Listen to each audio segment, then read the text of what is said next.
Mm, Ya, bueno, buenas noches. Mi tema del día de hoy es complicaciones de la transfusión de sangre. Mi nombre es Mayra Ramírez, soy residente de segundo año del Hospital Nacional Daniel Alcides Carreón, de la especialidad de patología clínica. Entonces, primero vamos a ver una introducción, ¿no? ¿Por qué se dan o por qué queremos estudiar esto? Vamos a ver que las complicaciones son respuestas o efectos indeseables e involuntarios que se dan por la administración de sangre, de compuestos sanguíneos y productos sanguíneos, ¿no? En general. Entonces, estos se van a dividir en tanto mecanismos fisiopatológicos como por tiempo. Primero vemos en mecanismos fisiopatológicos que van a dividirse también en dos, que van a ser los que son agudos y los que son a largo plazo o tardíos. Las reacciones agudas primero vamos a ver que también son de causa inmunológica y no inmunológica. Los inmunológicos lo más frecuente van a ser las reacciones transfusionales febriles no hemolíticas. También la vamos a ver las reacciones alérgicas en sí y los demás también porque son menos frecuentes. Y los no inmunológicos, la contaminación bacteriana, que es lo más frecuente, y los demás también los vamos a ir describiendo. Y en las reacciones tardías, también vamos a ver reacciones transfusionales hemolíticas tardías, reacciones serológicas tardías a la transfusión, enfermedad del injerto, la púrpura, que también es frecuente en las partes tardías. Y en las no inmunológicas, infecciones transmitibles por transfusión, la tromboflebitis y la sobrecarga de hierro. Entonces, acá por tiempo vamos a ver que son agudas y tardías, como decía. Las agudas van a ser menores de 24 horas posteriores a la transfusión y las tardías mayores de 24 horas o hasta 4 semanas después de la transfusión. Vamos a ver que las reacciones agudas ocurren solamente entre 0,5 a 3% de personas, ¿no? En las que se les transfunde la sangre o algún hemoderivado. Y en las complicaciones a largo plazo, que son la sobrecarga de hierro, los ITT, que son las infecciones que se transmiten por la sangre, estas van a persistir durante meses o años después del episodio de transfusión. Acá vamos a ver un cuadro, bueno, grande, un esquema donde vemos todas las reacciones adversas que se dan, igual divididas tanto en inmediatas como tardías, y tanto inmunes como no inmunes. Vemos que en las reacciones inmediatas inmunes, como decía, la reacción hemolítica aguda, la anafiláctica, acá algunos síntomas que tiene, por ejemplo, la reacción hemolítica aguda, que van a ser la hemólisis en sí, por una incompatibilidad TABO, que se presenta en menos de 24 horas después de la transfusión. Y en la reacción anafiláctica, que también sea por una anafilaxia, que esto nos va a derivar a una inestabilidad cardiovascular, una hipotensión, una taquicardia, una pérdida de conocimiento y también puede dar una arritmia cardíaca. Y una lesión pulmonar aguda, que es el TRALI, que es el efecto adverso más temido, que nos da mayor mortalidad y nos va a dar síntomas iguales a una ira. En la parte de reacción febril no hemolítica, que es lo más común, lo que se hace es un aumento de temperatura corporal. Generalmente se ve en pacientes politransfundidos y genera leucocitos, ¿no? O hay leucocitos en el hemocomponente, ¿no? Que es lo que nos genera. Y una reacción alérgica que nos da una urticaria en sí, son reacciones alérgicas leves que generalmente se pueden duran 30 minutos promedio, la mayoría de ellas, y va a incluir solamente pruritos, urticaria, eritema, enrojecimiento, y se puede tratar con un antihistamínico y pueden ser curadas rápidamente. Una reacción adversa no hemolítica, por ejemplo, tenemos la sobrecarga circulatoria o TACO. Esto nos va a dar, por ejemplo, fiebre alta, hipotensión, va a requerir medidas de apoyo porque puede llevar a un paciente a complicarse y pasar hasta una UCI. Y también necesita antibióticos en forma urgente, ¿no? Para ver de dónde está saliendo el foco, ¿no? Que puede estar teniendo un foco infeccioso. Y en la parte de una reacción por contaminación bacteriana, lo que nos va a dar también son síntomas de disnea, cianosis, apnea, cefalea intensa, hipertensión, insuficiencia cardíaca, ¿no? Y acá lo que tenemos que hacer en sí es buscar si el contaminante está en la bolsa o si ya el mismo, me refiero a la bolsa donde está el hemocomponente, o ver si el paciente ya de fondo tiene una infección, ¿no? O sea, entonces se saca un hemocultivo tanto de la bolsa como de la sangre del paciente. En las reacciones adversas tardías, igual van a estar divididas en causas no inmunes y en causas inmunes. En las causas no inmunes, vamos a verificar si el paciente también puede tener una enfermedad de fondo y ver si hay algunas infecciones debido a la transfusión, ¿no? En la parte inmunológica, vemos si hay una respuesta del paciente a una enfermedad injerto huésped, que generalmente se caracteriza por una fiebre, un rash cutáneo, una descamación, una diarrea, una hepatitis, una pancitopenia, ¿no? Bueno, esta enfermedad es como que el rechazo a esas nuevas células que se le están transfundiendo. Una púrpura post-transfusional es una complicación rara, pero es fatal en los pacientes. Una reacción hemolítica transfusional retardada también es una hemólisis que generalmente se da entre el quinto a décimo día post-transfusión y generalmente ocurre en las personas se presenta generalmente como una anemia, una hemólisis, ¿no? Entonces, tenemos acá un cuadro en resumen y vamos a hablar de algunos de ellos, ¿no? Los más importantes o los que más se ven. Entonces, el objetivo de esto va a ser identificar oportunamente la aparición de efectos adversos durante o después de la administración del un componente, ¿no? Y también ver qué conducta se puede seguir. Vamos a dar como que un tratamiento en general frente a estas reacciones adversas de la transfusión. Ya, entonces empezamos primero con la transfusión febril no hemolítica. Entonces, esto lo que en realidad es un aumento de la temperatura en 1 grado de la temperatura basal. Entonces hay que recordar que siempre que se va a transfundir a un paciente, los licenciados de enfermería se van a encargar de tomar las funciones vitales previo a la transfusión. Y justo para ver esto, ¿no? Para ver que el paciente no esté aumentando la temperatura. Por ejemplo, en este caso, si es 1 grado de la basal cuando está en medio de la transfusión o terminando, hay que darnos cuenta de ello. También si el paciente tiene una temperatura mayor a 38 grados posterior, entre los 30 y 90 minutos posterior a la transfusión, también es un indicativo de que puede estar reaccionando a este hemocomponente. Esto va a estar mediado por las proteínas. Es la complicación más común de todas estas y se va a dar más en plaquetas porque las plaquetas generalmente eh, pueden tener algún grado de contaminación porque no van a estar refrigeradas, ¿no? Se mantienen siempre a temperatura ambiente. Y más se va a dar en mujeres multíparas y en pacientes politransfundidos, ¿no?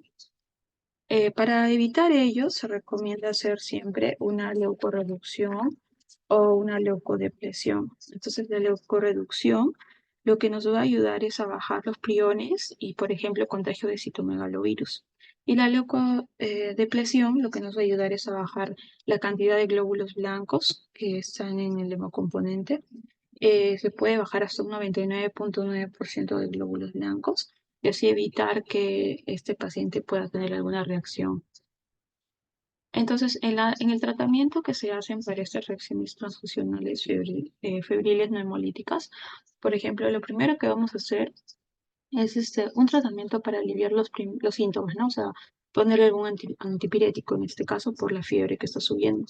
Entonces, después de aplicar ello de la fiebre, siempre recordar que hay que tener un acceso intravenoso permeable para poder ponerle alguna solución salina isotónica por algún motivo. Lo que se recomienda es darle solamente algún paracetamol de 500 o a 1000 gramos en un paciente adulto y en un niño entre 10 a 15 miligramos por kilo peso. Y evitar las gainas. Eso también.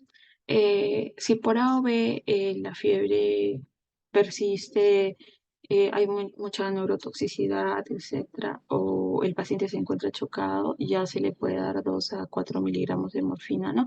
También si presenta mucho dolor, porque a veces presenta mucho dolor en la zona de donde se está haciendo la transfusión. Por ejemplo, si el paciente es alérgico es alérgico o algo, también daría un antihistamínico.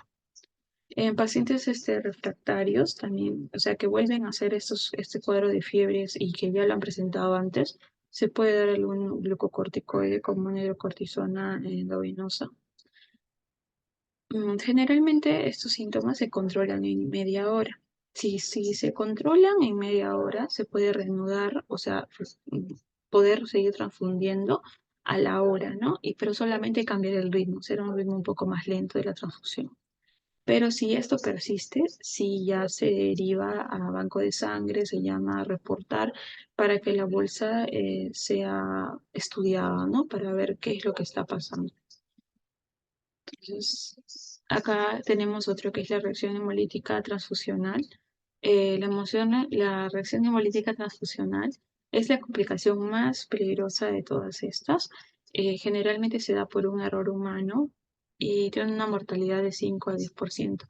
Este error humano es porque a veces no sé, hay un intercambio por ejemplo, no sé, una licenciada tiene que transfundir a 2, 3 pacientes de un área. Entonces, todos sabemos que cuando hay los exámenes previos para la transfusión, se le tienen que hacer pruebas cruzadas, volver a hacer el grupo factor, etcétera.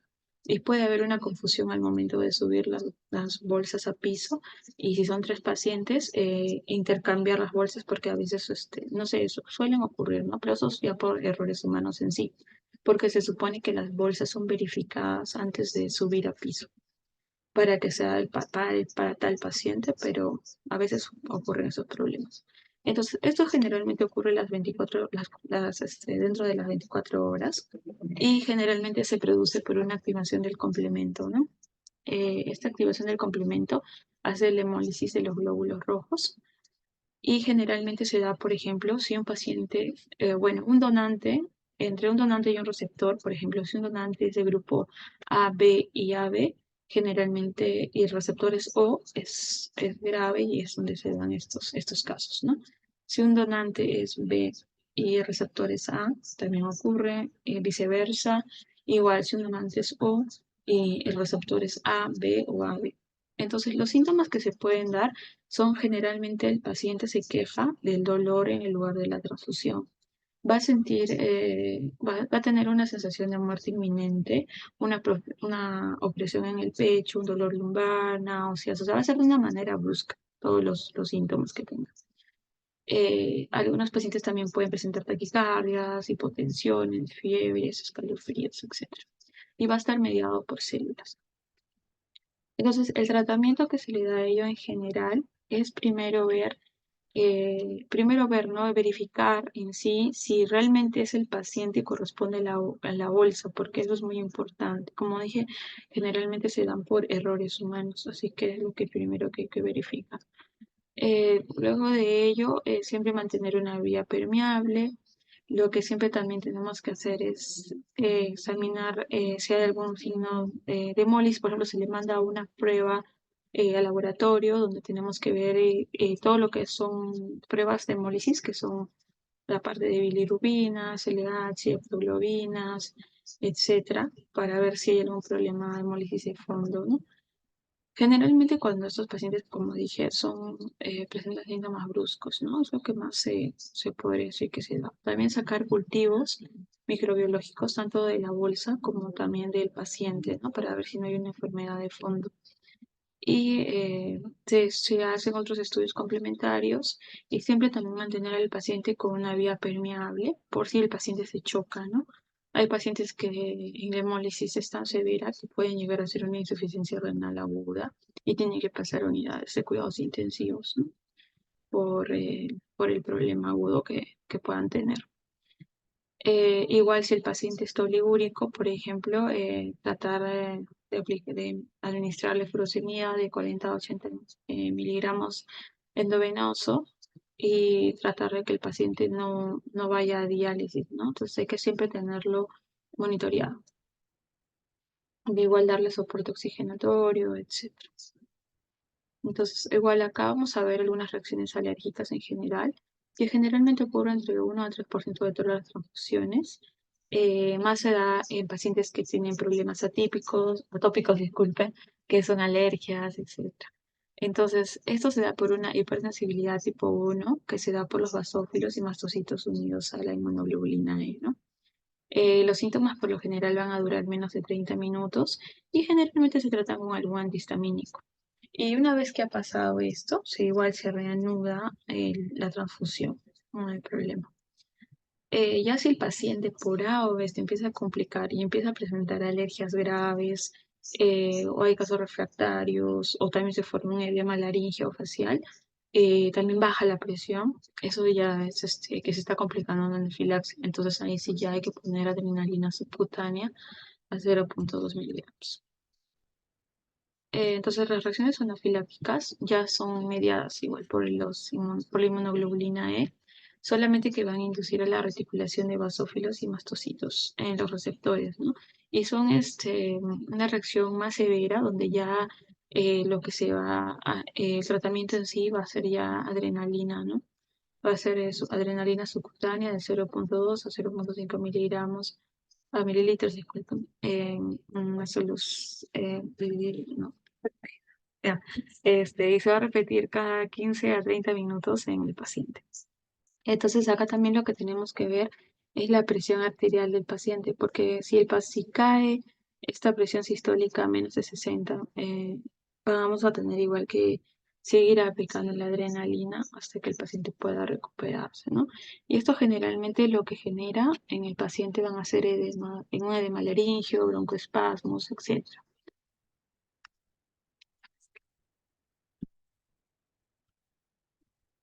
Entonces, también sibilancias, dificultad respiratoria, etcétera. Entonces, lo que vamos a llegar también a llegar a hacer si por ahora el paciente está complicado es una intubación endotraqueal, ¿no? Y ya esos tratamientos ya hacen un UCI donde el paciente va a estar bien. También hay una reacción anafilactoide que ya está dada por la deficiencia de inmunoglobulina A y generalmente se da cuando se le transfunde a un paciente con un hemoderivado que tenga mucha inmunoglobulina A y hace una reacción parecida a una reacción anafiláctica y el tratamiento es lo mismo. En el caso de Trali, que ya es, como dije hace un momento, son síntomas iguales a una ira, o sea, eh, a una dificultad respiratoria en sí, va a dar los mismos síntomas que ellos. Entonces, la mayoría de casos van a pasar desapercibidos porque en realidad no son muy frecuentes, pero sí tienen una mortalidad de 5 al 10% y la mayoría de casos se van a resolver entre los tercer y cuarto día de empezar estos problemas. Y generalmente el trali empieza a la segunda o sexta hora post transfusión. Y generalmente se va a dar en mujeres múltiples. Vamos a ver igual que todos los síntomas de Trali van a estar asociados a una ira aguda o una insuficiencia respiratoria aguda. Va a ser lo mismo, en la placa radiográfica va a ser igual muestras de infiltrados pulmonares bilaterales y va a ser una hipotensión, ¿no? Entonces el tratamiento en sí va a ser una ayuda oxigenatoria, antipiréticos, etcétera. O sea, un soporte en realidad al paciente. En lo que es esta reacción de transfusión séptica, generalmente aparece en los primeros 15 minutos. Esto va a ser más común en plaquetas, como decía, porque están a nivel o sea, temperatura ambiente y no refrigerados, ¿no? Generalmente se ha visto que por ejemplo, en glóbulos rojos, en contaminación con glóbulos rojos, eh, la- la- el microorganismo que está ahí es la Yersinia y en lo que es plaquetas, el Staphylococcus aureus, Staphylococcus coagulosus negativos y los que están en la piel, ¿no? Generalmente va a comenzar esto con fiebres, escalofríos, taquicardias, hipotensión, disnea, problemas gastrointestinales y puede llegar hasta una coagulación intravascular diseminada. Entonces, igual si se sospecha de ello, lo que tenemos que hacer es reportar siempre a banco de sangre. En realidad todo se reporta a banco de sangre porque es como que la hemovigilancia que se le da a cualquier hemocomponente que se va a transfundir. porque tenemos que estar seguros de que el paciente no ha tenido ningún problema post-transfusión, ¿no? O durante la transfusión. Entonces, lo que acá se va a hacer es igual sacar un hemocultivo tanto del paciente como de la sangre, ¿no? Y corroborar con ello si no ha habido un caso de alguna infección en la bolsa, ¿no? Que le haya pasado al paciente y que estemos contaminando. Entonces, bueno, para algunas medidas que se hacen para evitar ello, por ejemplo, es que de 20 a 30% de la sangre antes de poder ser transfundida se elimine, poder limpiar bien el brazo del pacientito, etcétera, ¿no? Entonces, eso es lo que nos puede ayudar a evitar que hayan estos problemas de contaminación. En el caso del taco, que es una sobrecarga circulatoria porque hemos puesto tal vez un volumen mayor de sangre, esto se da generalmente, es raro, ¿no? Entre 0,1 a 1% de transfusiones. Y generalmente se dan en recién nacidos, en pacientes mayores y en pacientes que tienen enfermedades cardíacas y renales. Entonces, lo que causa este taco en sí es un edema pulmonar. Entonces, como hay un edema, lo que nos vamos a ayudar es con diuréticos para poder eliminar este exceso de líquido que hay.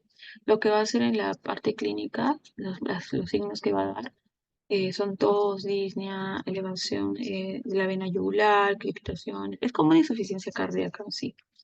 Y el péptido natriurético cerebral elevado es el que nos va a ayudar en el diagnóstico de esto, ¿no? Entonces, buscamos en laboratorio un control de ello. Y si está elevado, se trata de un TAC. Ahora, también, por ejemplo, en algunas complicaciones de sangre masiva, igual vamos a ver que es cuando el paciente, por ejemplo, llega accidentado y recibe mucho volumen de sangre. Entonces, ahí también puede aparecer una trombocitopenia dilucional. También puede ser una hipocalcemia. ¿Por qué? Porque las bolsas donde se almacena la sangre tienen citrato y el citrato lo que hace es bajar el calcio en el organismo, ¿no? Entonces, al ser politransfundido o sea, en ese momento por ser un accidente de tránsito o porque necesita, no sé, tiene una leucemia y bajó demasiado, etcétera, entonces puede pasar una hipocalcemia. Igual también, como la sangre a veces es fría, también hay que ver ello, porque el paciente puede ser que no reciba una sangre que esté a una temperatura adecuada y esto puede aumentar un riesgo de hacer un paro cardíaco y igual un SIT. Entonces, igual en el tratamiento de ello vamos a manejarlo corrigiendo esto, por ejemplo, corrigiendo la hipocalcemia, poder ayudar con el calentar la sangre, ¿no? Evitarle que pase una sangre fría, porque generalmente la sangre está entre 6 a 8 grados, ¿no? Está en la refrigeradora, así que tiene que calentarse en el medio ambiente, pero en una emergencia a veces no se puede. Las reacciones transfusionales tardías, lo voy a decir rápido porque ya no me alcanza mucho el tiempo. Generalmente la reacción hemolítica aparece de 1 a 2 semanas post transfusión. Generalmente va a estar mediada por inmunoglobulina G y va a estar dada por los anticuerpos del sistema RH, de KIT, ¿no? Que son los más frecuentes. Entonces, la triada que nos va a dar acá va a ser la fiebre, las bilirrubinas elevadas, o sea, la ictericia y el descenso de la hemoglobina, ¿no? Va a ser una prueba de CONS positiva y lo que se recomienda acá es hacer una prueba de precompatibilidad, ¿no? Antes de la transfusión que se produjo antes de las 72 horas. En una púrpura post-transfusional, igual es más común en mujeres multíparas, generalmente aparece entre el quinto al 10.º día después de la transfusión y vamos a darnos esta púrpura, se debe sospechar si se presenta hasta los 12 días post-transfusión. Y generalmente se da por presencia de anticuerpos plaquetarios como el anti-HPA-1A. Y los síntomas, cuando son casos graves, se puede tratar con inmunoglobulinas intravenosas o también llegar a hacer recambios, ¿no? Igual, como estaba diciendo, en la parte del injerto versus huésped, esto se trata de un problema donde el cuerpo de la persona que está recibiendo este nuevo producto va a hacerle un rechazo y lo que va a hacer es dañar tejidos como el hígado, la piel y el tracto gastrointestinal del paciente, ¿no? que está recibiendo. Entonces, su mortalidad es muy alta, es superior al 90%, y lo que se ayuda para que pueda evitarse esto es la irradiación de los productos, ¿no? que generalmente se dan para pacientes que tienen enfermedades cancerígenas y aparece entre unas 6 semanas post-transfusión. La acidosis transfusional es igual, es el acúmulo de hierro que se tiene en una persona. Generalmente este acúmulo de hierro se va a dar en el hígado, en el corazón y en las glándulas endocrinas y va a hacer que hayan algunas alteraciones de ello. La terapia de ello va a ser la quelación de hierro y generalmente esto se diagnostica con una biopsia hepática.